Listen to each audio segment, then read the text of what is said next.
I saw this post the other day from another girl that said, "If you can't handle me at my Judges 4 and 5, then you don't deserve me at my Proverbs 31. I instantly fell in love because this is one of those jokes where if you know, you know. Now don't worry if you don't know, because on today's episode we're going to do a bit more Bible study than what we're used to, but I promise you'll be up to speed in no time. Welcome back to Strength from Grace, a podcast for the young warrior. I'm Michaela Riggins. As always, I'd like to say thank you to Sanctuary Family Farms for supporting me in my ministry.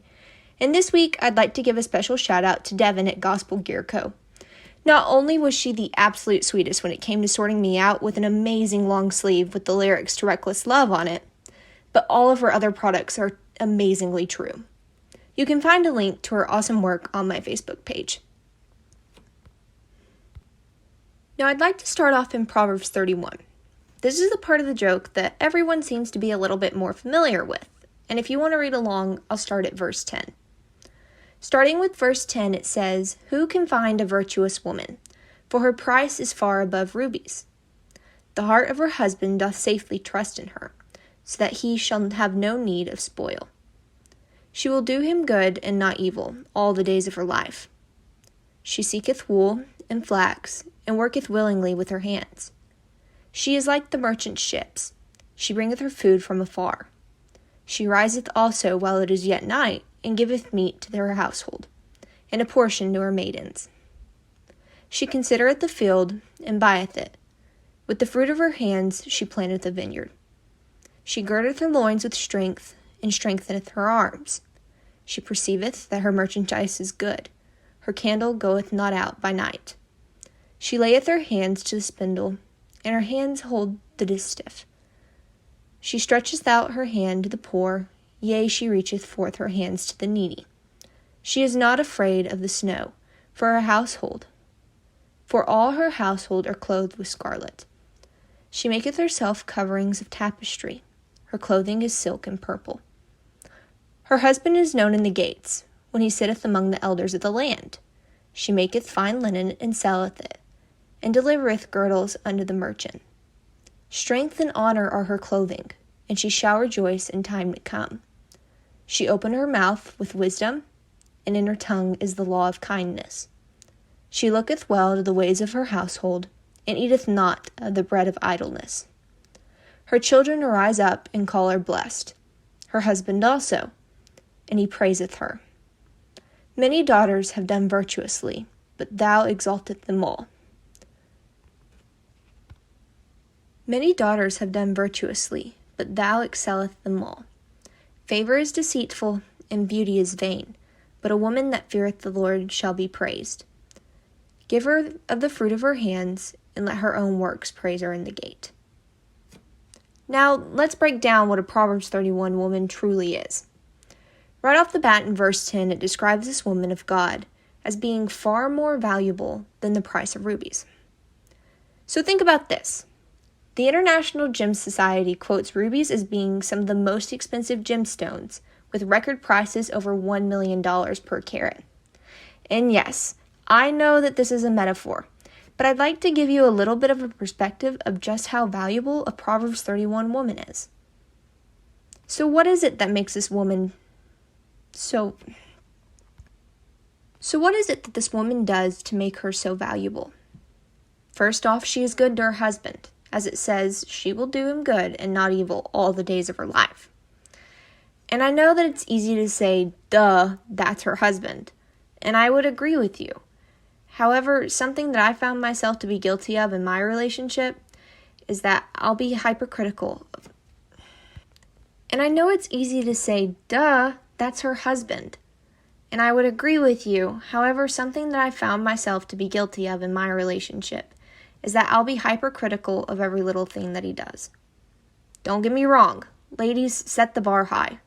But be certain that whatever height you set it at, it's based on biblical principles and not whatever you find to be the picture-perfect life.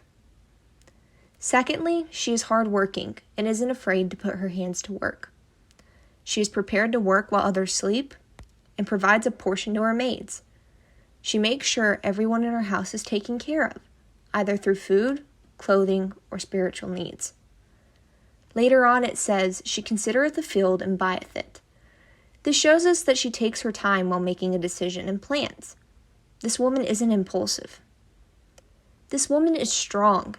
She speaks of wisdom and kindness, and her family praises her. Finally, she fears the Lord, and her praise comes from the fulfillment of her actions, not from the mouths of others. What this means is that her fulfillment is something.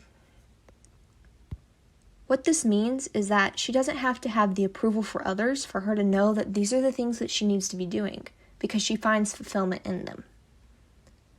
Now that we understand who a Proverbs 31 woman is, I'd like to introduce you to a Judges 4 and 5 woman. Buckle up, because it's about to start making sense. The women of Judges are all Proverbs 31 women, but they show us what we are capable of doing when we allow God to use us as an instrument of His will.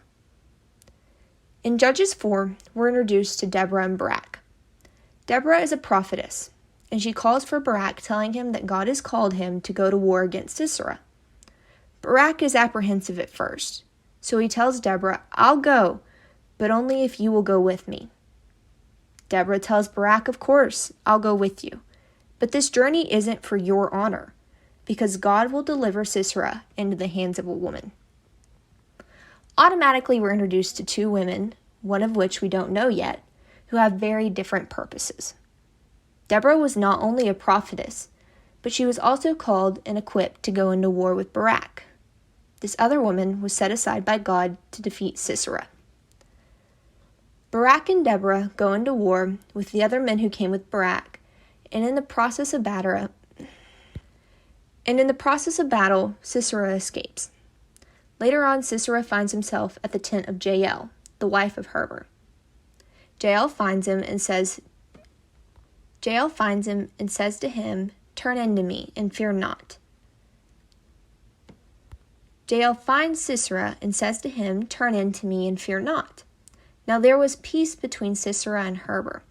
This gave him no reason to worry, so he did exactly that. Once he was settled into the tent, he asked Jael for a little water, and then she brings him a bottle of milk and covers him.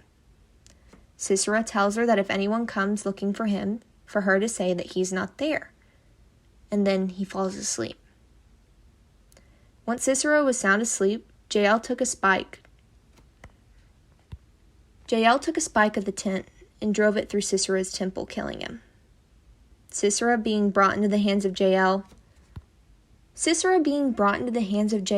was entirely God orchestrated. God brought Sisera to a place he felt safe. He gave Jael the knowledge to know to give him a glass of milk so that he would get sleepy, and he gave her the strength and courage to drive the spike through his temple. So often I find that women are afraid to be strong. But that's the thing. A Proverbs 31 woman. So often I find that women are afraid to be strong.